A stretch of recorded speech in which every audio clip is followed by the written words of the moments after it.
Fala pessoal, estamos começando aqui mais um vídeo aqui do canal Intimidade com Deus. E galera, nós vamos hoje fazer aqui um entendimento da quarta parte do livro Cheio de Regras, do Larry Crabb.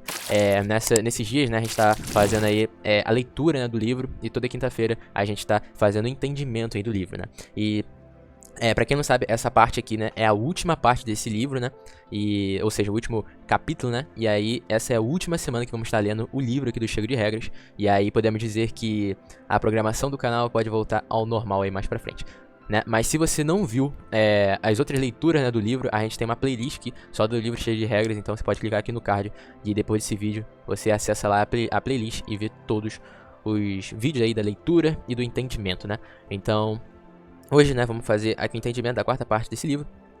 E também, a gente já fez a leitura da quarta parte, que foi na terça-feira. E se você não viu, confere lá clicando aqui no card também. Então, vamos pro vídeo. Não esquece de deixar o seu like, se inscreve no canal e ativa o sininho. E também compartilha para aquele seu amigo e aquela pessoa que você quer que, né, mude, né, a mentalidade dela em relação a Jesus, o que é buscar Jesus realmente, né, com intimidade, sabe, e de uma forma verdadeira, né. Então mande para aquela pessoa ali também, que você também tá discipulando aí também, né. E também você também pode fazer o estudo com mais pessoas, né, você pode chamar mais pessoas para estar fazendo esse estudo aí também desse livro. E se você não tem o livro, né, se você quer ler o livro aí, para estar estudando aí com os seus amigos, né, ou você mesmo sozinho, né, com Deus aí, eu vou deixar o link aí pra você estar adquirindo o livro aí embaixo na descrição. É o primeiro link, só você clicar aí e tá adquirindo também. Então, bora pro vídeo. Galera, então a quarta parte ela vai começar falando sobre deixe a revolução começar, né? E uma coisa que eu quero falar aqui primeiro é o seguinte, que ele cita aqui, né? Ele fala assim, ó: minha oração é que você também faça isso. Confio que este livro tenha despertado até aqui seu desejo de deixar para trás a pressão de buscar sua própria satisfação e viver na liberdade do conhecimento de Deus. Se for possível deparar-se com Deus no encontro que produz a alegria, e até alegria parcial ao encontro, Deus é inexpressivo. Você desejará então palmilhar os caminhos que levem à sua presença. Esta é a minha oração por você e também por mim. Né, então aqui ele está falando sobre, né, de tudo que a gente leu até agora, né, sobre o antigo e o novo caminho. E se você não sabe do que a gente está falando, acessa aí o primeiro vídeo aí dessa parte do livro, que ele vai estar explicando melhor sobre o que é o novo e o antigo caminho, né. Galera, então no próximo tópico, né, ele vai falar sobre uma encruzilhada, né. E uma coisa que eu quero citar aqui que é: a frase imagem de Deus começa a significar algo, né? Você tem noção de que a sua identidade, sua alegria e seu propósito estão completamente envoltos em seu relacionamento com Deus. Ele é a fonte, a única fonte, a fonte completa de tudo que você foi feito para gozar. Mas dinheiro, casamento excelente, filhos lindos, amigos íntimos, bom ministério, nada mais faz isso. Você talvez tenha tentado alguns prazeres extras, né? Foram bons, mas só por alguns momentos. Depois vazios ainda maiores. Mais vícios. Você começou a entender que comprou mercadorias falsas, mentiras, tudo mentira. Né? Então ele tá falando aqui como é que é a vida no antigo caminho, né? Algum momento da vida ele vai te trazer coisas boas, né? Você vai achar que aquilo tá te satisfazendo.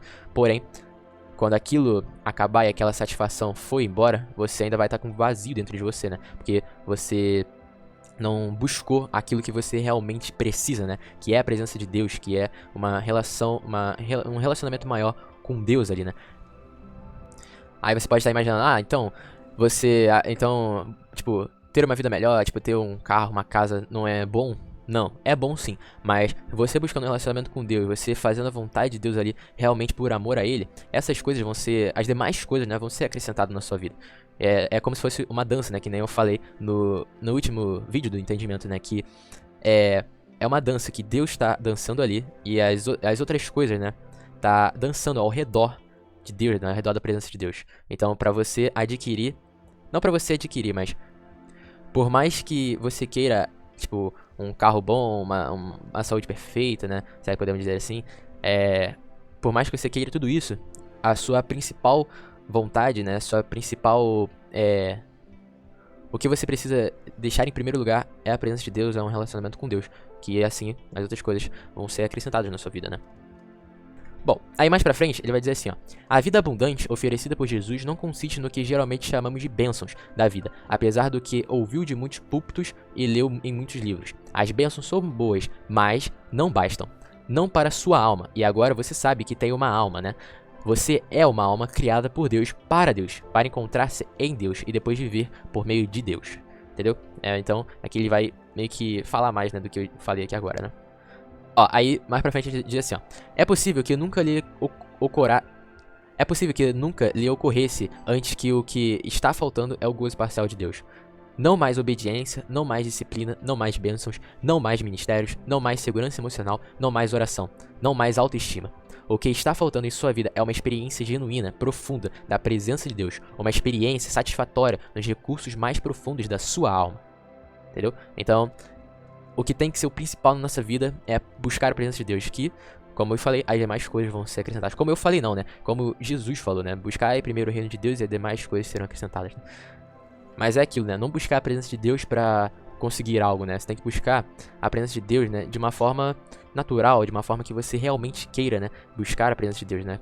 Queira conhecer a Deus verdadeiramente, né? Peça a Deus para o amor, para você ter, né? O amor verdadeiro, né? Para com Ele, para com as pessoas ao seu redor. Aí mais pra frente, ele vai falar assim, ó. Algo está faltando em nossas vidas. É o prazer em Deus como nosso supremo tesouro. Algo está errado com nossa abordagem da vida, e a determinação insensata de ter satisfação em outra coisa tanto quanto em Deus e de valorizar nosso prazer mais do que a glória de Deus. Ó o que ele vai falar aqui, ó. Está na hora de pôr de lado nosso cinismo, de avançar para além da vida sacrificial e abandonar tudo que impeça uma experiência profunda com Deus. Espero que esteja desesperado por um encontro divino, um encontro genuíno, não planejado, profundamente sentido, que tanto exponha os prazeres pecaminosos como imitações baratas da alegria da alma, como nos revele em nosso nervosismo sobre a nossa vida vir a ser ou não boa, é um insulto ao Deus que dá de si mesmo a nós e diz, aproveitem a festa. É claro que continuaremos a sofrer quando coisas mais acontecem. Sofrimento com as provações, como a dor de uma pedra nos rins, é humano e não pecaminoso, mas desespero é pecado. É subano sentir como se a sua fonte de verdadeira alegria fosse tirada quando um filho se rebela ou um ente querido morre. Um negócio fracassa ou uma tentação imoral vence. A presença de Deus continua. Não há motivo para rasgar as roupas, né? Ouvi certa vez uma definição de adoração como o ato de celebrar a disponibilidade de Deus. Um antigo mentor, agora festejando no céu, em pleno gozo de Deus, disse-me um dia: o cristão sempre tem razão para celebrar. Quando fracassamos, celebre a sua graça. Quando somos abençoados, celebre a sua misericórdia. Quando outros nos rejeitam, celebre o seu amor. Então, aqui, né, ele é como se fosse Paulo falando, né? Paulo, né, ele fala, né, que por mais que eles fossem perseguidos, eles iam estar felizes e alegres, né? Por mais que as pessoas rejeitem eles, eles iam estar felizes e alegres. É mais ou menos isso que ele fala, né? Lá em 1 Coríntios, se eu não me engano, né, ele fala isso. E o que isso quer dizer é que, tipo, a gente não se segura, sabe, nas coisas que a gente tem. Por exemplo, você foi demitido, por exemplo, né? Você não vai, tipo, morrer por causa que você foi demitido. Ou, que nem ele fala aqui, né? Rasgar as suas roupas por causa que você foi demitido. Não. O seu emprego pode ter sido tirado da sua vida, mas a graça, a presença de Deus ainda está em você. Então, você tem que estar feliz e alegre por isso, sabe? Então é mais ou menos isso que ele quis dizer, né? A nossa dependência, a nossa segurança tem que estar na presença de Deus, tem que estar em Deus, sabe? Porque por mais que as outras coisas possam estar sendo difícil, né, na nossa vida, você ainda está alegre, você ainda está feliz, né? Por causa que você tem a graça e a presença de Deus que está na sua vida. Porque Deus está no controle, sabe? E aí você pode perguntar, né? Mas Deus está no controle do quê? E aí mais pra frente, né, a gente vai falar sobre isso, né? Então, fiquem até o final do vídeo. Bom, aí mais pra frente ele vai continuar falando assim, ó. Você tem um problema nas mãos, um incêndio a apagar. Está aberto a qualquer ajuda de Deus, mas comprazer-se nele? Isso parece no momento tão inútil quanto conversar socialmente com o seu cirurgião a caminho da sala de operação. Comunhão?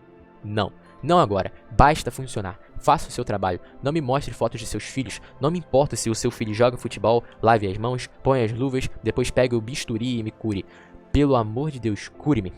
O que queremos dizer, na verdade, é cure-me por minha causa, e não por causa de Deus. Dizemos pelo amor de Deus, porque não podemos imaginar que um Deus bom teria um interesse maior do que consertar o que está errado em nossas vidas. Temos a verdade temos a verdade instrumentada. A verdade, inclusive a verdade bíblica, né, foi reduzida a ideias úteis, a uma compreensão das coisas que podemos controlar para alcançar nossos fins. Perdemos a verdade como uma pessoa a quem amar. Não é de surpreender que os pós-modernos introduziram uma versão falsa do novo caminho. Não é de admirar que as ideias da nova era continuem populares e influentes. Aí no final desse tópico ele vai falar assim, ó: no novo caminho, tudo que fazemos vem de um coração que já se chegou a Deus, que está ancorado nesse relacionamento que procura em Deus qualquer alegria e esperanças necessárias para continuar vivendo, que não exige nada, mas celebra Deus em tudo. No novo caminho, a verdade é personalizada. Para os revolucionários do novo caminho, viver é Cristo, né? E não criar filhos piedosos, fazer novos amigos ou até viver de maneira correta do ponto de vista moral. Então aí ele dá um exemplo de Paulo, né? Bom, galera, no próximo tópico, que é Deixe Isaac Nascer, né, aqui ele vai falar sobre a vida de Abraão, né? O livro vai fazer uma representação que Ismael é o antigo caminho e Isaac é o novo caminho, né? Então, por mais que pareça impossível de Isaac nascer, Deus é poderoso o suficiente para fazer esse milagre, porque ficar com Ismael parecia ser o caminho mais fácil, mas não era a vontade de Deus. Por isso, Deus entrega Isaac para ser o novo caminho, porque era o plano de Deus. Estamos cansados de controlar a vida. O antigo caminho nos esgotou. Queremos crer agora que é possível comprazer-se em Deus, embora não como acontecerá no céu. Cremos também que o gozo parcial de Deus disponível agora ultrapassa de muito a alegria completa de qualquer outra coisa. Estamos prontos para ir a Deus como estamos, narizes correndo, rosto sujo, roupas rasgadas, desesperados para encontrá-lo, chamando pela graça como nossa única esperança, insistindo em não marcar um horário para o nosso Deus soberano seguir, mas confiando em que Ele se revelará a nós, porque é isso que quer fazer. É isso que prometeu fazer, mesmo às custas da morte terrível e bela de seu filho, é o plano Emanuel. O que fazemos então? Agora que estamos dispostos, como vivemos no novo caminho do Espírito? Essa é a pergunta que vou discutir nos capítulos finais desse livro. A pressão acabou, está na hora de experimentar nossa liberdade. Que top, né, velho? Então, galera, se você quer entender melhor sobre essa parte, né, que ele fala sobre Deixe Isaac Nascer, corre aqui no vídeo, né, que a gente leu, né, a quarta parte desse livro, que você vai ver lá e vai conferir tudo certinho, né, dessa leitura. Bom, galera, aí no próximo capítulo dessa parte, ele vai falar sobre os 5 blocos de construção da vida do novo caminho.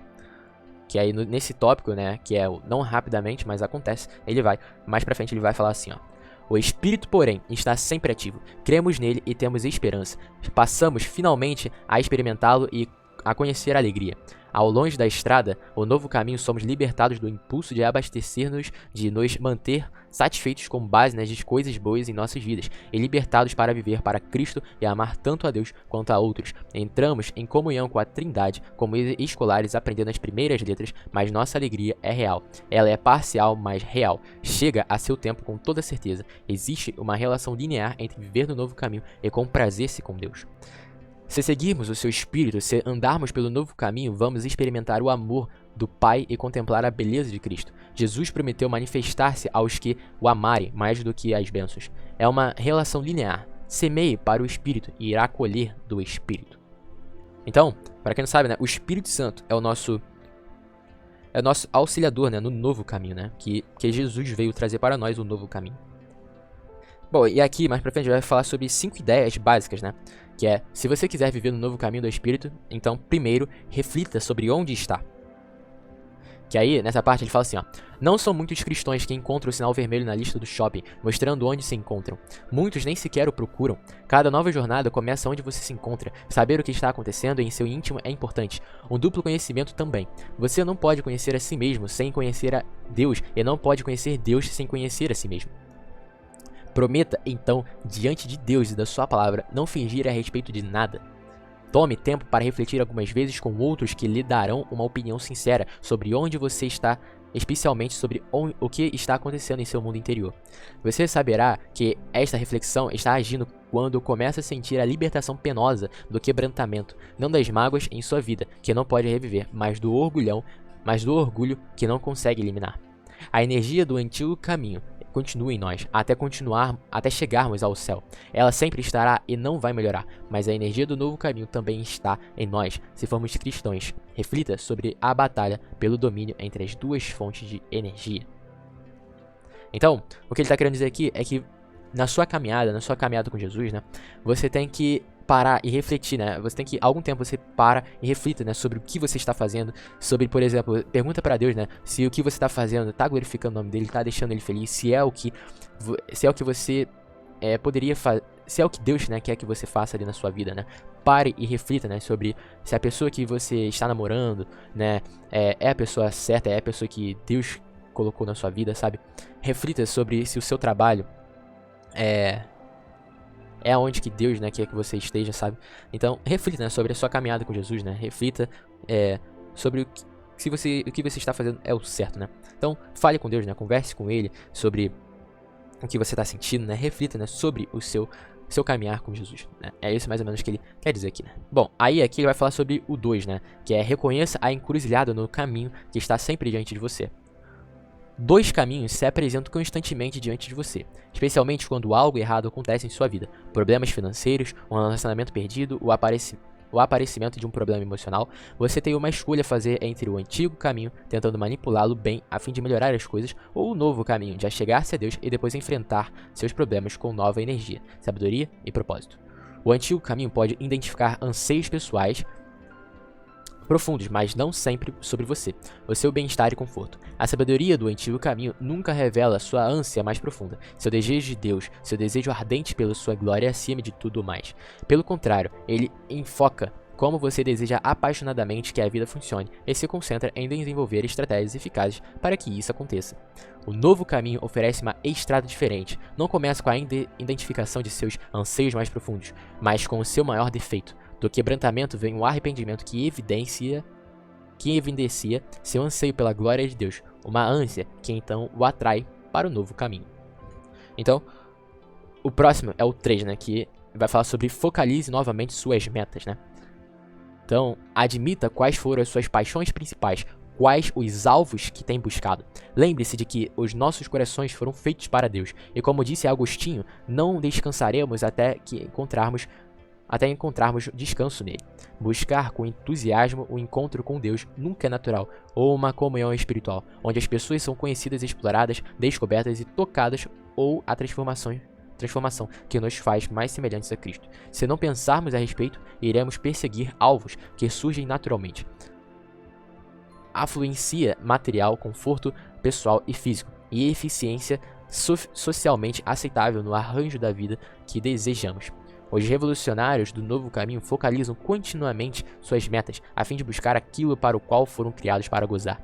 Encontro espiritual, encontro comunitário e formação espiritual. O novo caminho é o caminho do Espírito. Então, por exemplo, né, se Deus te deu um alvo, se você tem um alvo para fazer, né, por exemplo, eu comecei um curso de inglês, sabe? Então, vá aquele alvo, sabe? Não pare na metade do caminho. Continue, né? É claro, né, se aquilo não está te fazendo bem, ou se Deus falou para você parar de fazer tal coisa, aí você para, mas se não, continua, sabe, não desanime, continue até terminar o que você começou, né, não comece uma coisa e não pare no meio dessa coisa, vá até o final, sabe. Então é isso, tenha um alvo na sua vida, não viva, não viva sem rumo, sabe, tenha um alvo na sua vida, é isso. Aí o quarto tópico, né, se é que podemos dizer assim, ele vai falar sobre compreenda o que Deus oferece como um meio da graça, né. Que é só a graça dará à luz Isaac, né? A graça para isso está à disposição, seu suprimento é ilimitado. Em qualquer circunstância, devemos nos humilhar para receber graça da maneira que Deus se agrada em dá-la. Se isso significa mergulhar 7 vezes num rio lamacento, devemos fazê-lo. Receber graça sempre requer humildade, requer a morte do orgulho e autossuficiência. O meio essencial da graça inclui adoração, meditação sobre a palavra de Deus e aprender sobre depender da obra e septuplicada do Espírito, que irei destacar especialmente mais tarde, né? Ele fala. Há, porém, outros, que aí ele entra no último tópico, né? Que é o reoriente sua vida de oração para corresponder à vida do novo caminho. Se vivermos para as bênçãos, oramos de certo modo. Se vivermos para conhecer Deus, oramos de outro modo. Que é, né, que nem aquela, né, para simplificar o que ele fala aqui, é mais ou menos aquela parábola, né, que Jesus conta, né, de como que o fariseu ora e de como o publicano ora, né? É mais ou menos isso. E aí, se você não leu essa parábola, tá lá em Lucas 18, 9 ao 17. Você confere lá e dá uma olhada lá. Na verdade, a gente também fez um vídeo, né, sobre essa parábola, que eu vou deixar aqui no card pra você ir lá ver também e conferir. Bom, aí continuando. Há um modo de orar que surge da apreciação do acesso que a nova aliança nos dá à presença de Deus e que nos faz avançar na viagem pelo novo caminho. Você pode ajustar as velas da sua vida de oração de acordo com o vento do Espírito de Deus. É uma estrutura de oração com um ritmo espiritual. E, no caso do Larry Crabb, né, a chama de oração do Pai, e irei também examinar isto com você em mais detalhes posteriormente. Aí, a pressão acabou. Podemos viver em um novo caminho. Vamos começar o próximo capítulo refletindo sobre a nossa jornada e admitindo sinceramente onde realmente estamos. E aí, né, que o próximo capítulo, né, é o Onde Estou, encontrando o sinal vermelho. E aí, uma coisa que eu quero falar aqui, né, que ele fala nesse capítulo é o seguinte, que aí ele vai falar assim, ó: convido você agora para juntar-se a mim e examinar melhor nosso mundo interior. Ao fazermos isso, tenha em mente uma verdade vital que irá sustentar-nos. Quebrantamento é o caminho para a liberdade. Quando vemos em nós coisas que desejaríamos não ver e compreendemos que não é possível fazer absolutamente nada para limpar as impurezas encontradas, entramos na experiência libertadora do quebrantamento. Aí, mais pra frente, ele fala assim, ó: Deus ordena aflições e problemas, mas sempre com o propósito de nos libertar para servi-lo no novo caminho do Espírito. Esse Espírito, em seu calendário, coloca o holofote na graça e permite que citamos quando ele derrama o amor do Pai em nossos corações, por mais que falhamos e nos esforcemos. Aí, ó, presta atenção. Presta atenção e talvez ouça quando ele diz, no caso, o Espírito Santo, né? Você pode vir como está, neste momento. Nenhum castigo, só arrependimento. Sei que está vendo a desordem. Eu o ajudei a vê-la, mas o Pai só vê a beleza de Cristo. Venha, coma e beba. Entre na sua presença sob os termos da nova aliança. Você é tão puro quanto Cristo. Pertence ao Pai. Você o deseja acima de todos os outros desejos. Vou agora aprofundar a sua percepção de tudo que é verdadeiro, libertando para entrar sem medo no lugar onde muitos morreram, entre os méritos da cruz. Aí, mais pra frente, ele vai falar sobre o quebrantamento e a liberdade, né? Ele vai falar mais sobre isso, né? Que o quebrantamento e liberdade andam juntos, nessa ordem, né? Primeiro sofrimento, depois consolo. Primeiro aflição, depois alegria. Primeiro sentimento de indignidade, depois sentimento de amor. Primeiro a morte do eu, depois a ressurreição da alma. Interessante, né? Então, vejamos agora como isso acontece, né? A viagem pelo novo caminho começa com uma surpreendente revelação, não sobre nós, mas sobre Deus. O Deus santo e inigualável por ser magnífico, deseja que tenhamos prazer ao nos aproximarmos dele, a fim de que nos sintamos realmente bem. Ele nos fez como o seu prazer quando nos comprazemos nele. Ó, galera, olha o que ele fala aqui sobre o quebrantamento, né? É um ciclo. Primeiro desce, depois sobe, depois em seguida outra vez mais, ainda sobe de novo. Desta vez mais alto. Quando descobrimos o sinal vermelho que marca onde estamos em nossa jornada, vamos sempre experimentar quebrantamento. É o ponto de partida contínuo para cada novo passo em direção a Deus. O quebrantamento nos ajuda a desviar nossos olhos não para as bênçãos de uma vida melhor. Essas bênçãos nunca curam o quebrantamento, apenas o cobrem, mas para a intimidade prometida como nossa melhor esperança. O primeiro passo para nos achegarmos a Deus e experimentarmos qualquer paixão e visão dele é identificar onde estamos. Se nos aproximarmos dele, ele irá chegar-se a nós. É uma promessa. O que mais poderíamos desejar? Ó, mais pra frente fala assim, ó: esforce-se ao máximo, disse Jesus, para encontrar a porta estreita que leva à vida, porque muitos procurarão entrar e não poderão. Lembre-se do orgulhoso fariseu que entrou no templo, ficou de pé e orou a respeito de si mesmo. Que é o que eu falei, né, lá mais pra... que eu falei antes, né, sobre a comparação, né, da oração. Que é: ó Deus, graças te dou porque não sou como os demais homens roubadores, injustos e adúlteros, nem ainda como este publicano. Jejuo 2 vezes por semana e dou o dízimo de tudo quanto ganho, né. É o que o fariseu fala. Em outras palavras, faço tudo certo, agora abençoe-me. Note a diferença entre o arrogante fariseu e o humilde cobrador de impostos, né. Nenhum tinha qualquer direito de exigir as bênçãos de Deus. Um sabia de... Pra quem não sabe, né, o cobrador de impostos é aquela pessoa, né, que abandonou o seu povo pra cobrar impostos do seu próprio povo, sabe? Ou seja, é o publicano, né, que abandonou o povo pra trabalhar pra Roma, pra pegar, pra cobrar dinheiro, né, do seu próprio povo, pra assim, né, não... Ou seja, é uma forma de traição, né, do seu povo. E aí, Todo mundo odiava os cobradores de impostos naquela época. E aí, nenhum tinha qualquer direito de exigir as bênçãos de Deus. Um sabia disso, o outro não. O fariseu ainda acreditava na lei da linearidade modificada. Se cumprirmos quase tudo da lei, então tudo o que fizermos irá prosperar. O cobrador de impostos colocou todas as suas esperanças na lei da liberdade. Venha como está, indigno, quebrantado, desesperado, e confie que Deus irá chegar-se a você, em vez de bani-lo da sua presença, que é tudo que merece.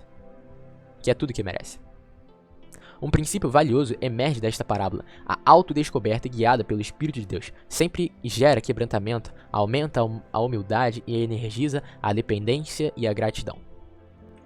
Mais pra frente, ele vai falar sobre os seguidores do novo caminho, que são cautelosos sobre a vulnerabilidade, mas vulneráveis ao quebrantamento. Eles reconhecem que o que chamamos de vulnerabilidade é, no geral, um desfile narcisista para atrair apoio. Esses indivíduos preferem enfrentar em si mesmos apenas o que os atrai para mais perto de Deus. Compartilhar o sofrimento é secundário. Compartilhar a fome de Deus e enfrentar o que impede sua busca por ele é primordial. Seu entusiasmo está no Deus relacional.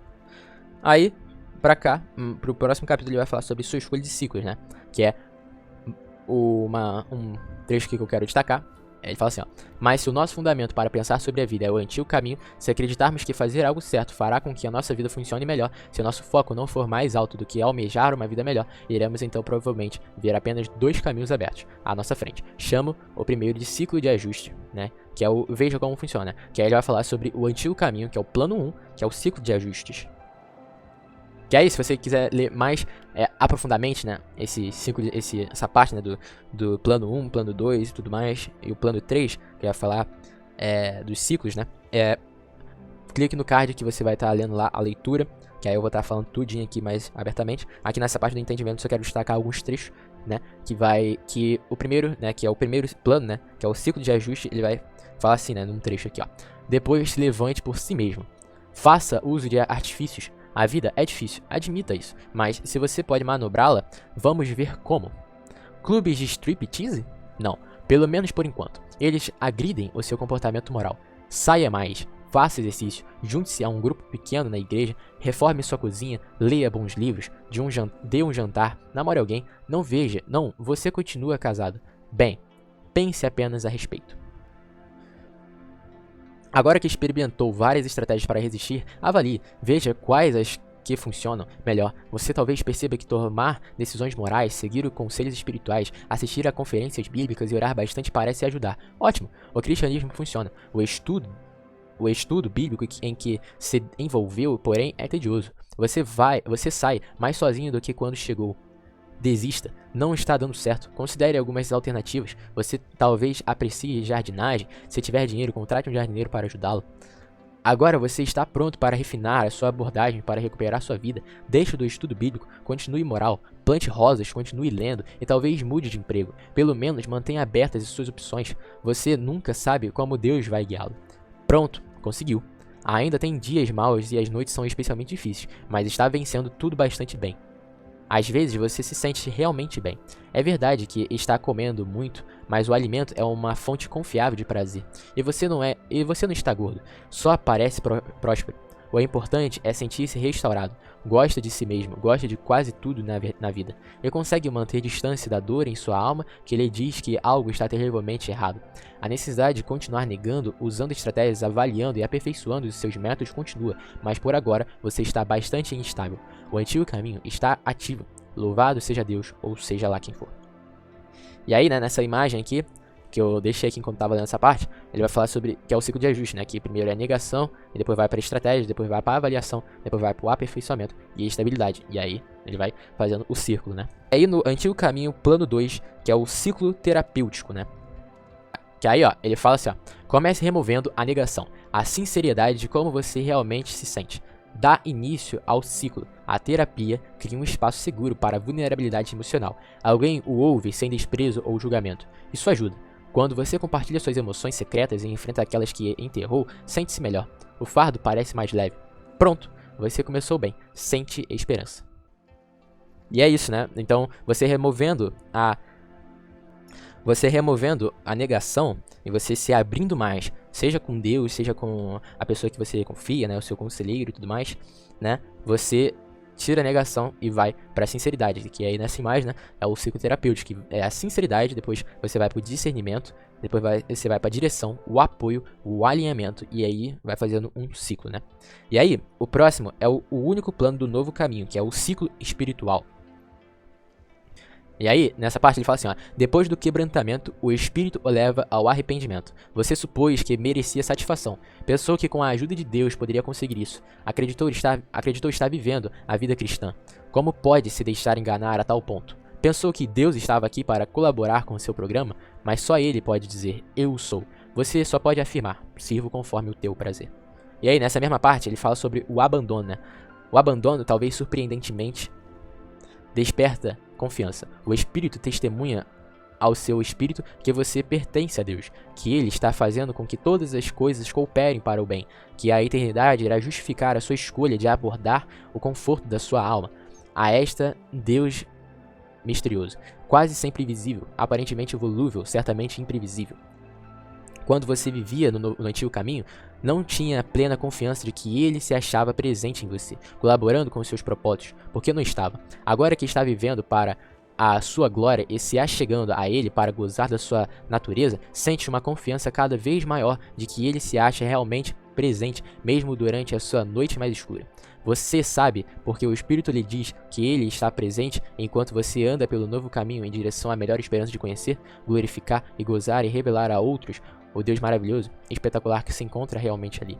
E aí, no ciclo espiritual, vem o quebrantamento, depois vai para o arrependimento, o abandono, confiança e a liberdade. E aí, no próximo capítulo, ele vai falar sobre o foco nas primeiras coisas, né? Que é, ele vai falar assim, ó. Parece que a nossa maior ambição foi reduzida a produzir pessoas cujas circunstâncias sejam suficientemente agradáveis para tornar-lhes fácil louvar a Deus. Não mais nos identificamos como uma comunidade de santos visivelmente quebrantados, homens e mulheres profundamente agradecidos pela graça. Quando sabemos que estaríamos mortos sem ela, por dependermos do Espírito para a existência, estamos conscientes de que não iremos perseverar sem ele. E obstinadamente permanecemos esperançosos na luz, às vezes obscura da eternidade, sabendo que as bênçãos desta vida vêm e vão. No próximo tópico, ele deseje e espere, né? Quando surgem problemas, nosso primeiro foco deve ser entrar na presença de Deus, no encontro, no caso, né? E participar com outros da jornada para Deus, que é a comunhão. E colaborar com o Espírito para formar Cristo em nós, que é a transformação.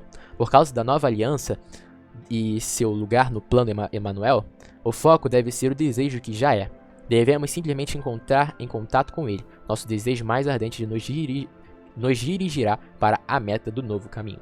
E aí, mais pra frente, ele fala assim, ó. Quer a paixão por Deus se tornasse constrangedora neste ou em qualquer momento, era a responsabilidade do Espírito. Era uma obra soberana da graça. Tudo o que posso fazer é desejar isso e esperar. Essa compreensão reduziu minha cabeça inchada o suficiente para permitir que eu entrasse pela porta estreita. Nosso progresso no novo caminho está ligado à humildade e dependência. A seguir do lado de dentro da porta, a encruzilhada no caminho ficou clara. Podiam se ver duas estradas, aquela em que eu já estava e a outra ainda disponível, caso recuasse. Ambos, o ciclo de ajuste e o terapêutico. As duas trilhas no antigo caminho tinham sua atração, mas tendo entrado pela porta estreita, o ciclo espiritual se achava também à vista, o novo caminho, o caminho apertado. A esperança de encontrar Deus, de unir-me à comunidade e crescer espiritualmente me estimulou profundamente. Então, aqui ele meio que fala, né, que o antigo caminho é o caminho estreito, né? Não é o caminho largo, né? É o caminho estreito. E Jesus fala, né, sobre o caminho largo e o caminho estreito, né? No próximo tópico, que é os alvos do peregrino, que ele vai falar assim, ó. Tudo o que o iniciante na vida do novo caminho, né, tem a fazer é ser decidido e preparar-se com toda a diligência possível para conformar sua vontade a Deus. Quanto mais perfeitamente a pessoa praticar isso, tanto mais receberá do Senhor. Isso não vai acontecer, não pode acontecer, até crermos que todas as coisas da vida, inclusive telefonemas de madrugada, façam parte de um grande plano. Elas são designadas por uma divindade incontrolável, misteriosa, inflexivelmente determinada a nos imergir na sua vida relacional. Essa, Deus sabe, é a maior de todas as bênçãos que Ele pode dar-nos. E essa, Deus também sabe, é o desejo mais profundo em cada coração no qual o seu Espírito habita. E agora, pessoal, a gente vai entrar naquela parte que eu falei, né, que é Deus está no controle do quê, né? E aí, Ele vai falar assim, ó: não há nada de errado em desejar voos seguros, casamentos perfeitos e uma renda satisfatória e folgada, mas nenhuma dessas coisas, nenhuma de nossas esperanças de uma vida melhor de bênçãos, representa a agenda prioritária de Deus. Não precisamos ser protegidos do sofrimento físico ou da dor pessoal. Não precisamos ser ricos ou sequer saudáveis, só precisamos ser protegidos de qualquer poder que se oponha ao plano de Deus para nossas vidas. E nós somos. E aí, né, nesse capítulo, né, ele dá o exemplo da Roma, né, de quando a Roma foi atacada e tudo mais, né, que era uma das cidades mais protegidas de todas, né, lá no século 400 lá no ano 410 depois de Cristo, né, que ele fala, né. E aí, mais pra frente, ele fala assim, ó: quando Roma mostrou ser vulnerável, Agostinho escreveu A Cidade de Deus. Ele descreveu duas cidades, uma feita pelo homem, a outra por Deus. Seu ponto central era que Deus está no controle da construção da sua cidade, seu reino. Ele está fazendo tudo o que é necessário para povoar essa cidade com cidadãos que o amem acima de tudo. O fato real é que nós, modernos, temos problemas em compreender que Deus não está colaborando com nossa agenda para tornar este mundo seguro e maravilhoso para morar. Construir a cidade do homem é o nosso propósito, e não dele. Não podemos dizer Deus está no controle, como se isso significasse a ajuda dele na construção da nossa cidade. Então, por exemplo, né? Você construiu um prédio, tá ligado? O prédio, por exemplo, se o prédio cair, e você não pode falar, sabe, que a culpa é de Deus, porque quem construiu foi você, sabe? E é mais ou menos isso que ele tá querendo dizer, né?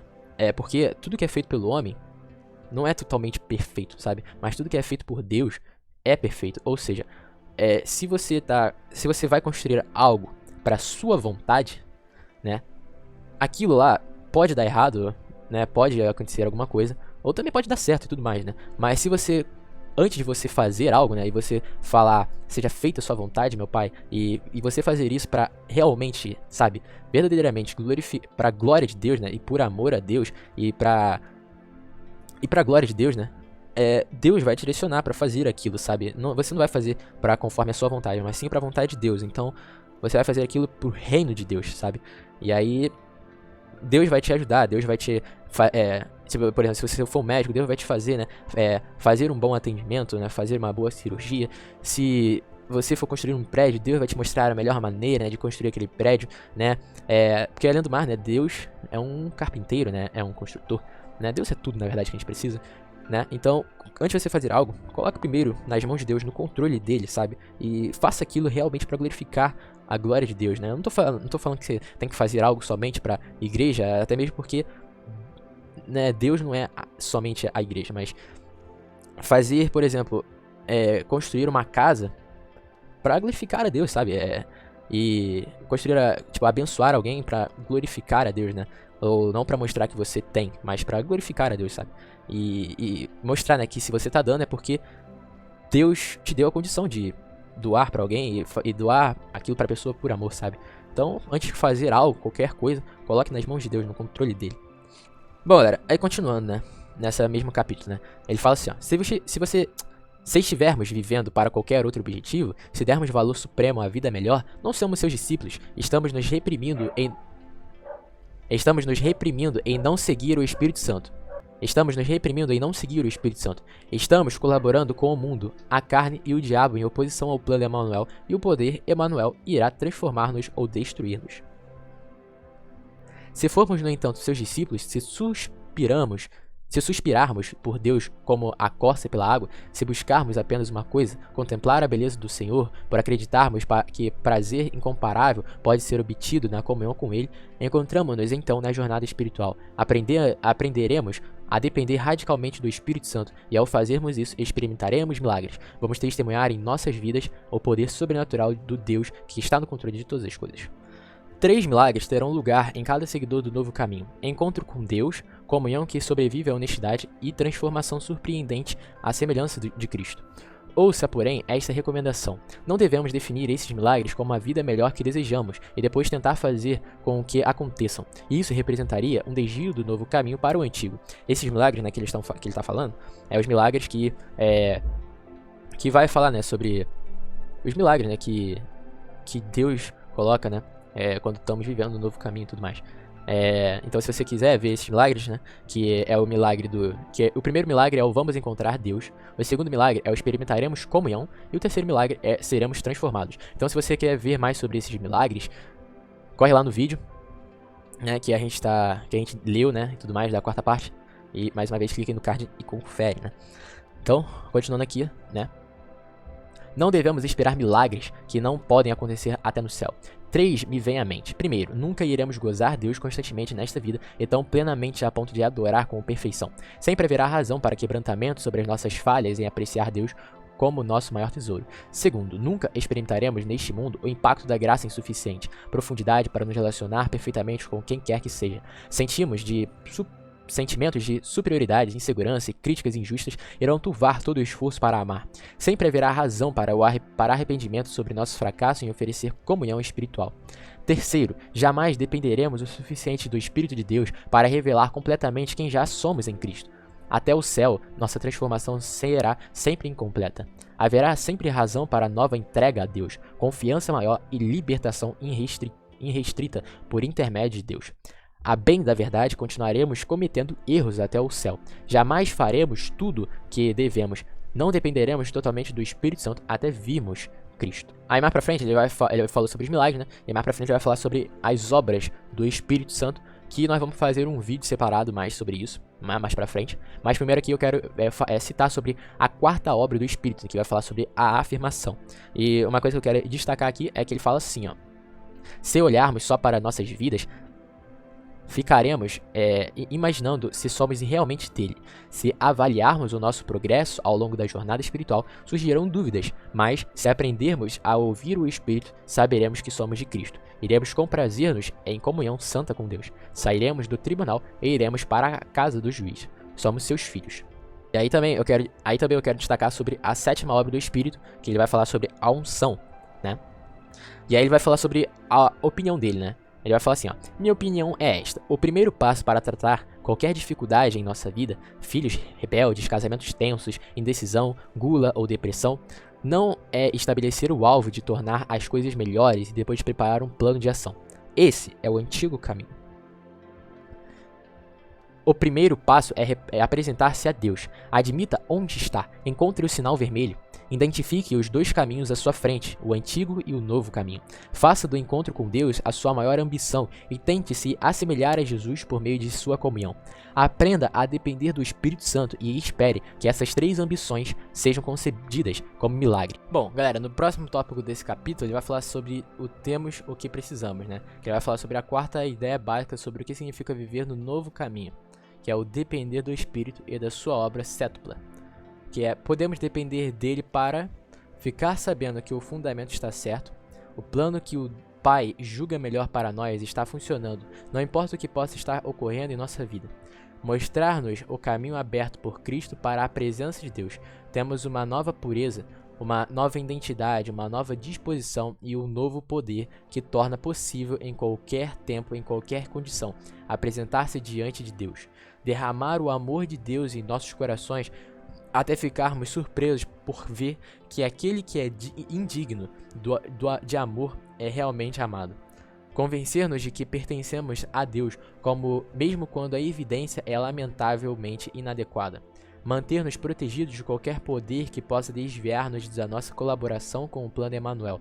Oferecer prova suficiente da presença de Deus e realidade para nos manter desejosos de conhecê-lo melhor.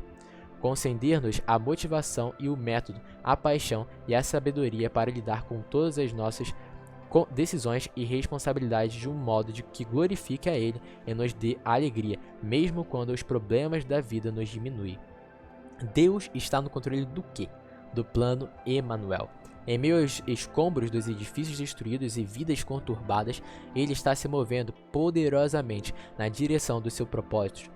Os seguidores do novo caminho compartilham seu entusiasmo por esse propósito e, mediante a dependência do Espírito Santo, viajam para o dia em que Cristo será tudo em todos e Deus, nosso supremo tesouro, em todos os momentos. Interessante, né? Então, aí no próximo capítulo e último, ele vai falar sobre a oração do novo caminho, né? E aí uma coisa que eu quero destacar aqui, que é o expressando-se a Deus, né? Que ele vai comentar. uma coisa que eu quero destacar aqui é o sugiro, que ele fala assim, ó, sugiro que reserve pelo menos 20 minutos para fazer a oração do novo caminho. Utilize 5 minutos em cada uma das 4 partes. Faça isso de maneira deliberada várias vezes por semana. Escreva uma carta a Deus expressando-se em cada categoria. 5 minutos apresentando-se a Ele. Depois, mais 5 minutos ouvindo. Outros 5 minutos purificando-se conforme a orientação do Espírito. E nos últimos 5 minutos, achegando-se a Ele. E aí, chegamos no fim dessa parte, e última parte, né? E essa é a última coisa que eu queria estar destacando aqui sobre. E, galera, a gente chegou aqui ao final, né, dessa parte e conseguimos, né, terminar aí todo esse entendimento, toda essa leitura. E eu quero agradecer a cada um de vocês que viu todos os vídeos, né, dessa leitura e tudo mais. E se você também não viu ainda, né, confere lá a nossa playlist aí que tá aí na descrição. Confere lá essa playlist que né, a gente fez a leitura e o entendimento desse livro. E se você quer adquirir, né, esse livro do Chega de Regras, clica aqui no primeiro link da descrição, né? E se você quer estudar melhor, né, mas só você e Deus, sabe? Então clica lá para ter outros entendimentos, né? Vai que você tem entendimentos diferentes do meu. E é isso, né? Compartilha aqui, coloque aqui embaixo, né, nos comentários se esse livro te ajudou, né? Te deu uma nova perspectiva sobre o que é buscar um relacionamento mais íntimo com Deus, né? Se te mostrou melhor, né, o que é realmente a diferença da religião para um relacionamento profundo e de intimidade com Deus, né? O que é Deus realmente, né? Porque, para quem não sabe, né, Deus não é uma religião, ele é uma pessoa, ele é um Deus que nos ama e que nos quer se relacionar e nos proteger e nos direcionar nas nossas vidas e quer a nossa total atenção, né, para com ele, né? Então, é isso, né? Eu espero que esses vídeos tenham te ajudado e é isso. Tamo junto e até o próximo vídeo aqui do canal, que nós vamos estar voltando, né, à programação normal, se é que podemos dizer assim. Eu já peço perdão também por qualquer tipo de erro de leitura que eu possa ter falado, né, se eu não consegui falar muito bem o entendimento e tudo mais, mas eu espero que o Espírito Santo, espero não, eu tenho certeza que o Espírito Santo falou aí com vocês também e abriu a mente de vocês aí para estar entendendo aí cada parte aí. Então, tamo junto, até o próximo vídeo e lembre-se, busque ter intimidade com Deus. Valeu!